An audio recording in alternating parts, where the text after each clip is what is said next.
Hello friend, welcome back to my channel miss Mondal blogs. তো চলে এসেছি আবার একটা নতুন ভিডিও নিয়ে। তো এই দেখো, এটা হলো আমাদের টমেটো গাছ। এটা আমাদের বাড়িতেই হয়েছে, আর আমাদের বাড়িটা রাস্তার সঙ্গে, আর গাছটা রাস্তার পাশেই হয়েছে। ওর জন্য গাছটা একটু ধুলো পড়ে গেছে।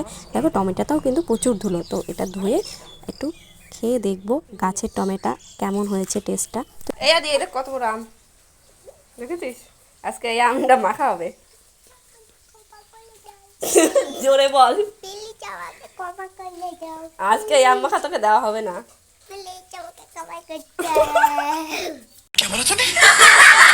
বিকেলবেলা আমি চলে গেছিলাম মাঠে। আমাদের বাড়ির পেছনে মাঠ আছে, তো মাঠে গেছিলাম একটু ঘুরতে। তো একা একাই গেছিলাম ঘুরতে, ভালো লাগছিল না, তো ওর জন্যই গেছিলাম ঘুরতে। বেশ দেখো, মেঘলা আকাশ দেখতে কি দারুণ লাগছে, তাই না? মেঘলা আকাশ কিন্তু দেখতে বেশ ভালোই লাগে। আমাদের এদিকে কিন্তু রাত্রের দিকে বেশ ঝড় বৃষ্টি হয়েছিল। তো এই পাশে দেখো, এই যে এই জমিটা চাষ দেওয়া আছে, এর নিচ থেকে কিন্তু এইদিকে নদীটা শুকিয়ে গেছে এখন। যাই হোক, আমাদের কিছু স্বপ্ন থাকে, যেটা ওই আকাশে যে প্লেনটা থাকে সেটারই ছোঁয়ার মতো থাকে। তো সাধ্য থাকে না, সব স্বপ্ন তো আর নিজের সাধ্যের মধ্যে থাকে না। তো যাই হোক, বাদ দাও। এই যে এই গাছটা কী গাছ, তোমরা যদি জেনে থাকো অবশ্যই কমেন্টে জানাবে।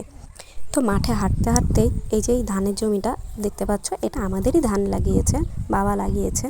তো ধানটা এখনও পাকেনি, কালার চলে এসেছে। কিছুদিনের মধ্যে এই ধানগুলোও কাটা হবে। তো এইদিকে আমি আর আমার বোন একটু পোজ দিচ্ছিলাম।